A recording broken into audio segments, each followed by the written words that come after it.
দেখেন ভাই,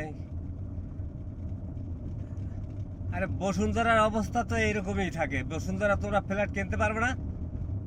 বসুন্ধরা ফ্ল্যাট কেনো, জমি কেনো কেনো, বসুন্ধরার রাস্তার পজিশনগুলো খুব ভালো, খুবই ভালো, বাসায় যাতায়াতের জন্য খুবই ভালো। আর বিভিন্ন এলাকায় বাইরে যাওয়ার জন্য এখন অনেকগুলো রাস্তা হয়ে গেছে। বসুন্ধরায় চলাফেরা এখন খুবই ভালো, কিন্তু মার্কেটটা একটু দূরে দূরে।